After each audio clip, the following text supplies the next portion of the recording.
And hello guys, welcome back dito sa ating YouTube channel. Another viral video, another reaction video na naman yung pag-uusapan natin ngayon. No? At ito nga po ay tungkol sa pinamagatang naku po, Nanay ni Carla may inireklamo.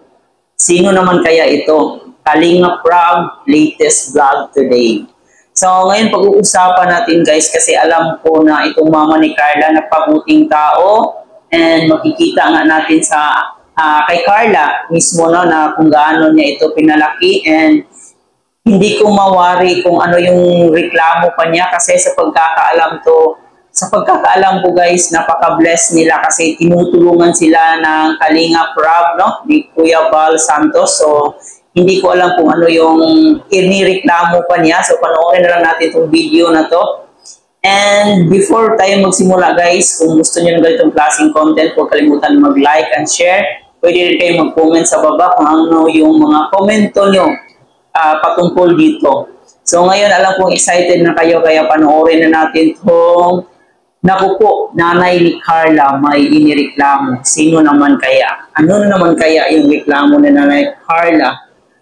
Or totoo ba na may reklamo si Nanay Carla, or talagang ano lang to,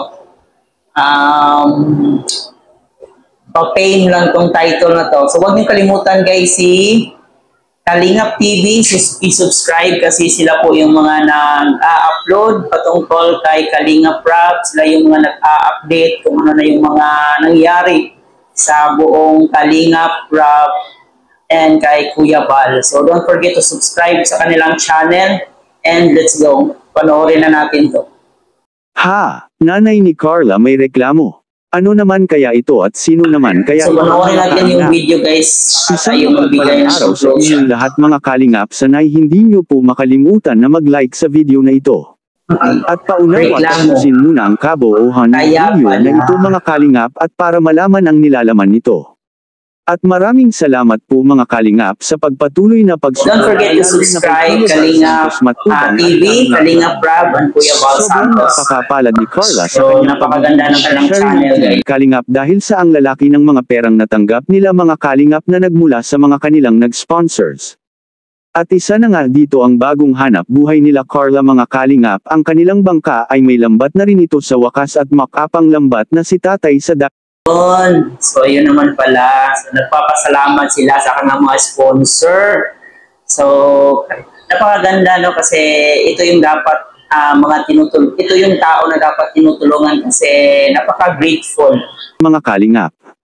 Kahit sila man ay aminado mga kalingap sa kanilang natatamong mga biyaya ngayon, ay sobrang blessed anya nila mga kalingap dahil sa sila ay ang daming nagmamahal sa kanila at mga nag-sponsor sa mga pangangailangan nila mga kalingap. Kaya maraming salamat po sa lahat ng nagmagandang loob at sa mga taong mga may mabubuting puso na handang tumulong para kina Carla mga kalingap. Naway marami pa kayong mga biyaya. Napakalaking tulong na po sa kanila yun guys, no? Lalo na yung pangkabuhayan nila, yung bangka ng tatay ni Carla. So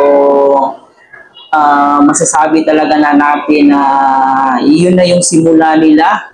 And hindi na sila babalik sa dating tirahan. So kasi meron silang panibagong bahay, and yun po yung maganda dito sa Kalinga Prab guys, kasi talagang hindi nila bibitawan yung mga beneficiaries nila hanggang hindi makabangon. Ang matatanggap dahil sa inyong kabaitan. At higit sa lahat si Kalinga Prab na siyang daan na makikilala natin si Carla mga kalingap. Kaya lubos ang pagpapasalamat. Kumbaga ito si Kuya Rab, no, siya po yung blessings in disguise nitong pamilya na to. Si Carla kay Kalinga Prab na sila ngayon ay naahon na sa kahirapan sa buhay. Dahil kung ating balikan ang nakaraang buhay ni Carla mga kalingap, noong siya pa ay hindi nakita ng Team Kalingap, ay nagsisikap itong naglalako ng puto para may maibaon siya sa kanyang pag-aaral. At mapapansin natin na naghihirap talaga. And for me guys, napaka-deserve talaga ni Carla na matulungan kasi alam mo naman yung kahit mahirap sila, talaga nagpupursige siya para makapagtapos ng pag-aaral at the same time na makatulong sa kanyang pamilya. So I think napaka-deserve talaga niya na makatanggap ng ganitong biyaya galing sa Kalinga Prab. Talaga sila Carla ng gusto mga kalingap dahil sa tinitiis nga nila ang tumira lang sa isang maliit na bahay at ang dami pa nila mga kalingap.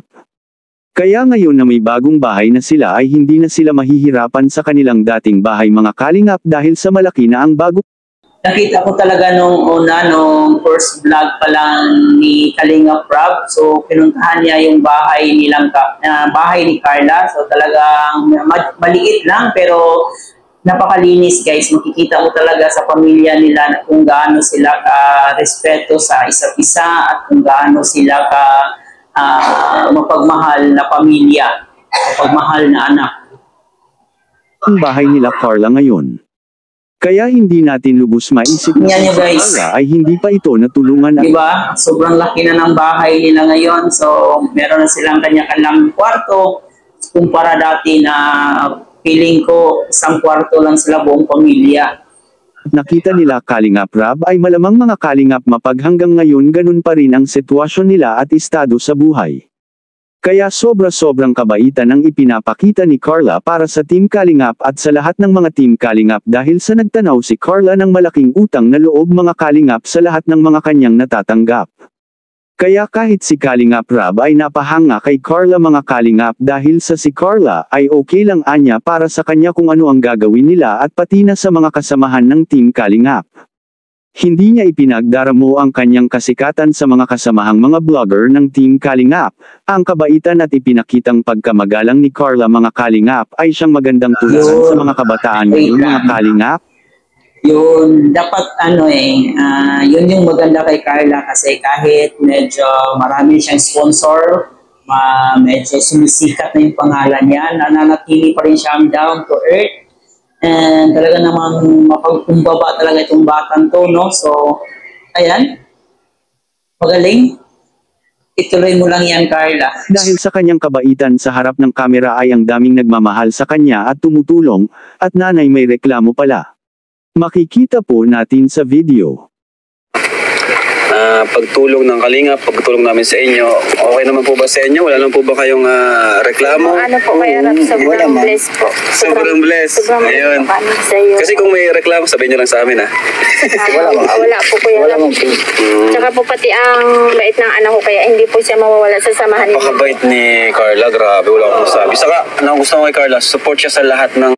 Makikita mo talaga sa mata ni nanay, no, na talagang napaka-thankful niya kay Kuya Rob dahil sa kabila ng lahat ng kanilang kahirapan, may tao pa rin talaga ang handang tumulong sa kanila at ito na yung simula ng pagbabago ng kanilang buhay.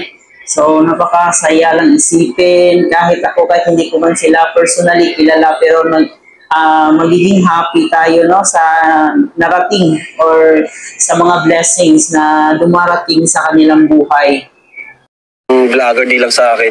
Kahit sino. Kahit po talaga na anak ko kaya alam mo siya po talaga niya. Hindi, naano man niya yung hiya niya eh. So yun naman pala guys, no, wala naman palang reklamo yung nanay ni Carla. Instead, nagpasalamat yung nanay ni Carla na sobrang ang dami ng biyaya na natanggap nila. And napaka-bless nila kasi hindi sila iniiwanan, hindi sila binitawan ni Kuya Rob hanggang sa huli. So ngayon, patuloy pang ginagawa or kinukonstruct yung bahay nila, which is napakagandang balita yon na meron na silang sarili nilang bahay, bagong bahay na tutulugan. And ayan, napaka-thankful. So ayan guys, kung di pa kayo nakapag-subscribe sa Kalingap TV, Kalingap Rob, Kuya Bal Santos, so isubscribe niyo po sila guys. Baka isa kayo sa matulungan nila. And ayan, maraming salamat sa panunood dito sa ating reaction video. So sana nag-enjoy kayo. So please don't forget to hit the subscribe button. Thank you for watching.